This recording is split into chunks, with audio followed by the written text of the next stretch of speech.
Есть щеточки, покупал я их относительно недавно, но вот так вот они хреново уже чистят. Вот видно, что вот этот вот сектор у нас вообще не прочищается. Жестокая жесть, в общем, аж руки дрожат.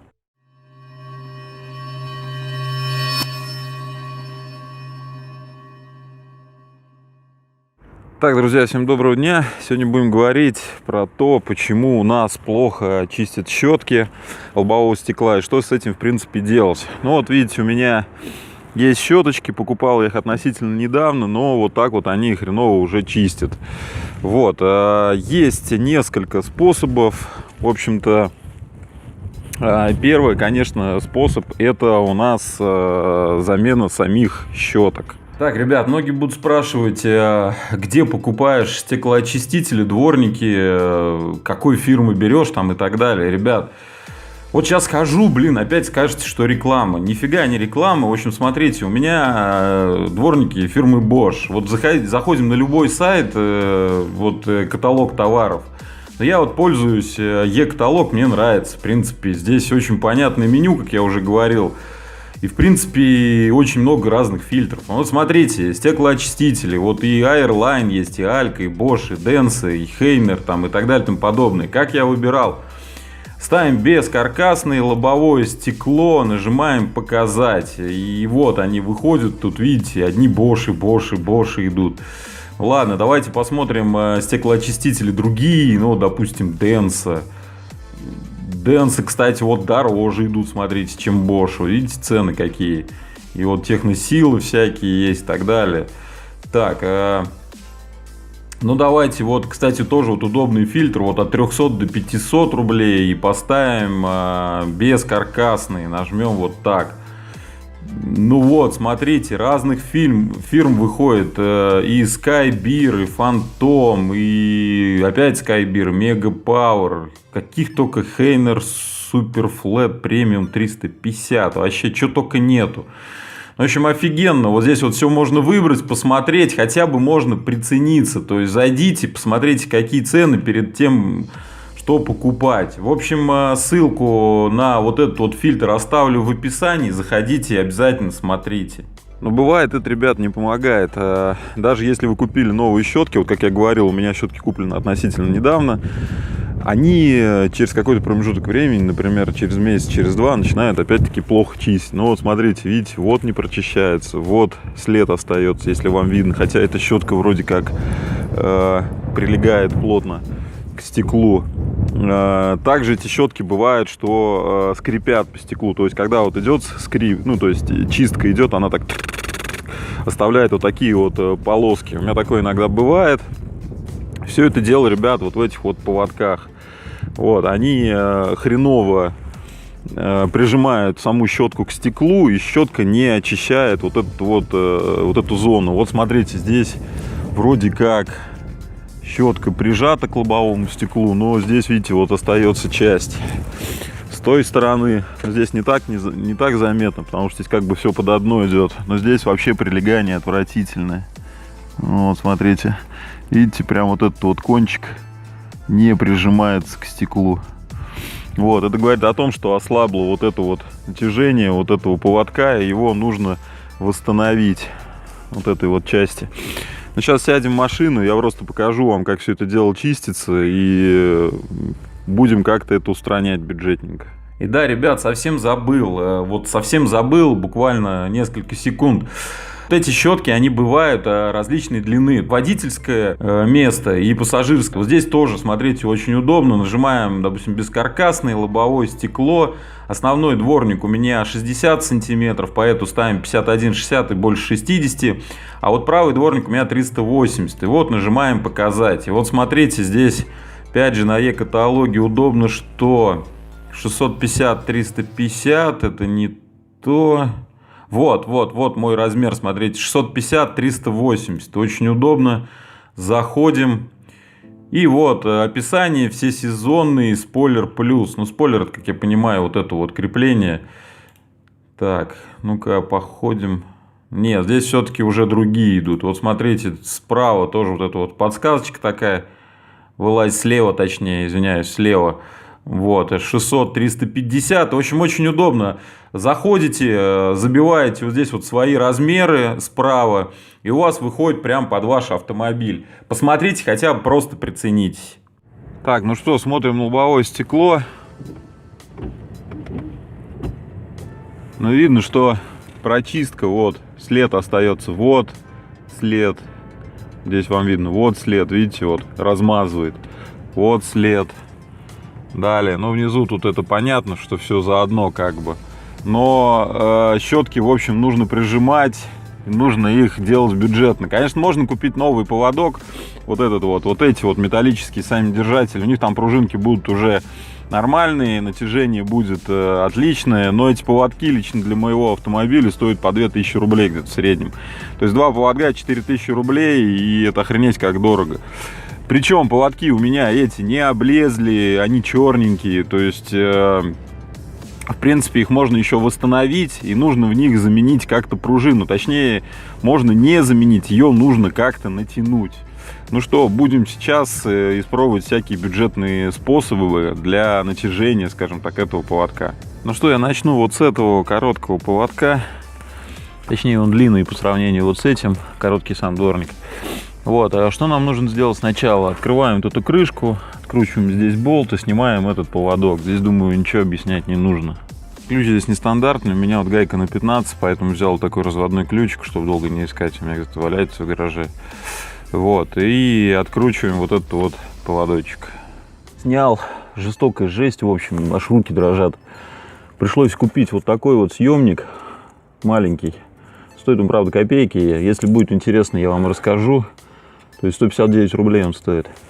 Вот, возможно, сниму видео, вот прям это снимать не буду, сниму видео, как снять вот поводок дворника. Это ужасно вообще. Убил, наверное, полдня, тыркался-пыркался, так пришлось ехать за съемником. Ну все, наш дворник снят, переходим теперь домой. Я купил, кстати, в автомагазине еще кое-что, сейчас вам все подробно расскажу. Решил немножко отмыть держатель, смотрите, он какой грязный. Сейчас я его отмою, чтобы чистенький был. И дальше мы начнем его с вами, так сказать, апгрейдить. Ремонтировать за бюджетные, очень бюджетные деньги. Начинаем наш ремонт. В общем, вот я его почистил. Наш поводок, держатель, там как хотите его называйте. В общем, проблема в чем? Проблема вот в этой пружине. То, что она у нас ослабла от времени. В общем, смотрите, вот так вот это, видите, все легко и просто. Пружина мягкая, реально, ну вот прям очень мягкая. Сейчас, несмотря на ее мягкость, стоит передо мной задача и по ее снятию. Снять ее не так-то легко и просто. Руки защищайте, делайте все в перчатках, снимайте кольца, часы, потому что эта пружина может выстрелить. Также защищайте глаза обязательно. Что я буду сделать? Вот сюда вот я сейчас, вот под это вот ушко, если вам видно, протяну стальной провод, вот так вот это все дело натяну и сниму саму вот эту пружину. Дальше уже с этой пружиной будем что-то решать, подбирать ее по длине на несколько витков короче. Пришлось повозиться достаточно сильно. Но, оказывается, все было легко и просто снимать. Вот вам на будущее тоже мануальчик такой небольшой. В общем, смотрите, пружина сидит у нас вот так вот в ушке. Вот видите, я ее пытался снять плоскогубцем, ничего у меня не получалось. Вот так вот она зацеплена. Ну, вот здесь вот такая ось есть. Ну, вот видно эту ось. В общем, не пытайтесь снять это все плоскогубцем, у вас ничего не получится. Берете банально обычный провод. Вот я взял двухжильный. Ну, вот, наверное, видно. Вот двухжильный провод. В общем, вы вот так вот вставляете. Делаете петлю. И вот так вот ногой прижимаете, кладете сверху полотенце. Я ногой его прижал, ну, положил на стул, чтобы вот эта вот часть так вот выгнулась. Вот. И просто банально натянул, вот так со всей дури потянул, пружина натянулась и сошла с этого ушка. То есть получилось, что она снялась, все прекрасно, как говорится, легко и просто. Причем снялась прям буквально за несколько секунд. Так что берите обычный провод и натягивайте. Ну вот смотрим нашу пружину. Я тут ее, конечно, уже растянул, но она потеряла как бы свою эластичность. То есть она уже вся у нас убитая. очень жесткая. Ну, а это вот скобы, которые у нас штатные. У нее есть вот такие вот два здесь как бы зацепа. Главное их не повредить. Все, в общем, сейчас я буду в магазине выбирать аналогичную пружинку. Желательно на несколько витков короче.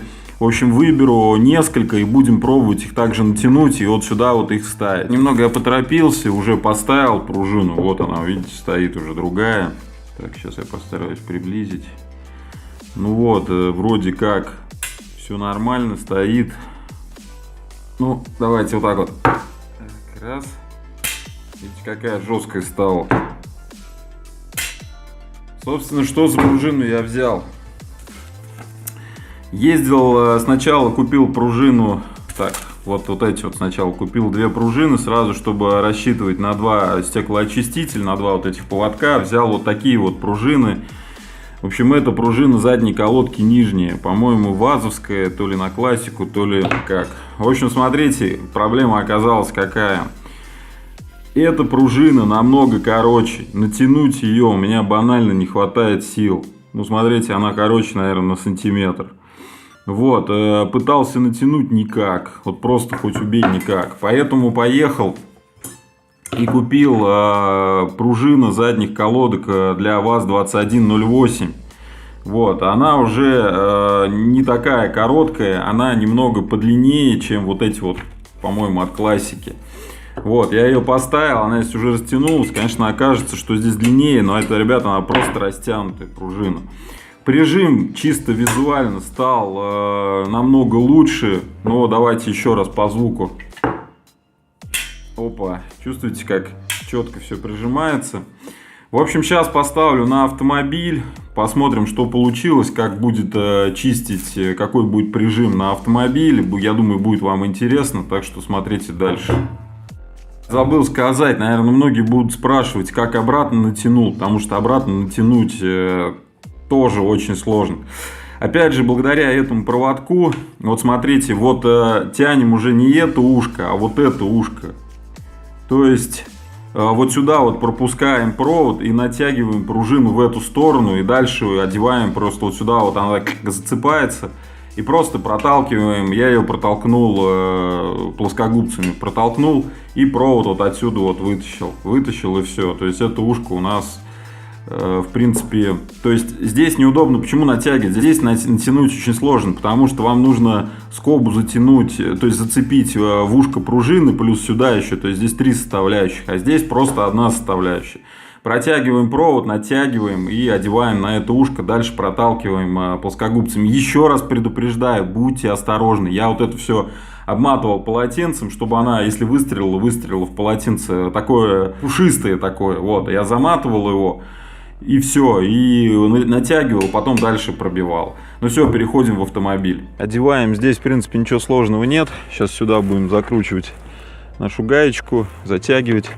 Вот, здесь желательно выставить все по уровню. Я вот ставлю вот по верхнему уровню, чтобы дворник у меня доходил именно до этой части, потому что здесь есть пластиковая штучка, если сделать ниже, он будет в нее упираться. Это не... Что еще хотел сказать, вот смотрите, бывает дворник дребезжит, когда по стеклу, или как скрипит там и так далее. Бывает, что он находится не параллельно к стеклу. Вот видите, у меня держатель сейчас находится параллельно, а бывает он вот так вот выгнут в ту или иную сторону. И то есть у вас щетка получает как бы нагрузку либо в эту сторону, либо вот в эту сторону, и поэтому она дребезжит. Вам что нужно сделать? Взять плоскогубцы и вот здесь вот его выгнуть в ту или иную сторону, чтобы он был у вас ровно к лобовому стеклу, вот параллельно находился. Ну вот видите, как у меня параллельно находится. Тогда у вас дребезжать ничего не будет. Ну и дребезжит еще он из-за плохой пружины, когда она его уже сильно не прижимает. Думаю, это понятно. Ну что, сейчас я, в общем, все собираю, подсоединяю и будем испытывать наш стеклоочиститель на лобовом стекле. Посмотрим, что получилось. Ну что, момент X, как говорится. Ну давайте, машина заведена, пробуем.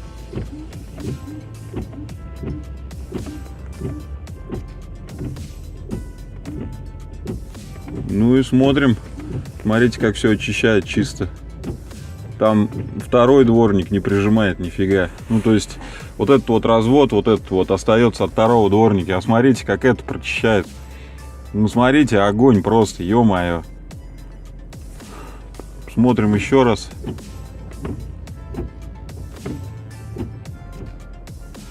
Так, может, какие-то здесь где огрехи. Но здесь уже есть, конечно, огрехи. Это от большого дворника, потому что он тоже толком ничего не прижимает. Его тоже надо ремонтировать. Вот большая вот эта вот щетка идет. А от малого вообще ничего. Ну, смотрите, как все круто. Давайте выйду, ребят, покажу. Смотрим.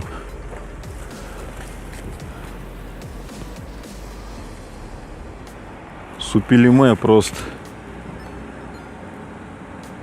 Все прижато. Все очень-очень-очень круто. Таким образом, ребят, подводим итог.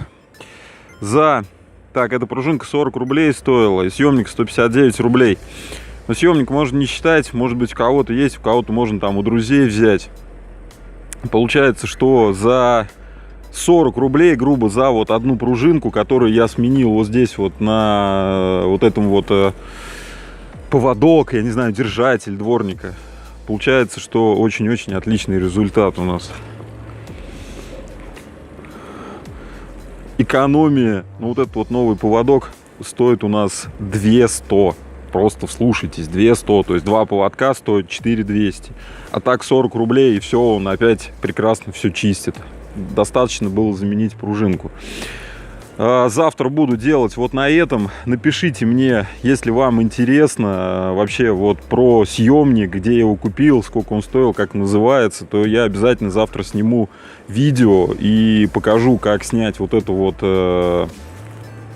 сам вот этот вот, ну не завтра, там на днях сниму, сам вот этот вот дворник, как он снимается, как он держится там и так далее. На этом все, ребят, всем пока. Думаю, было полезно. Подписывайтесь на наш канал, будет очень много интересных видео. Все, ребят, всем пока.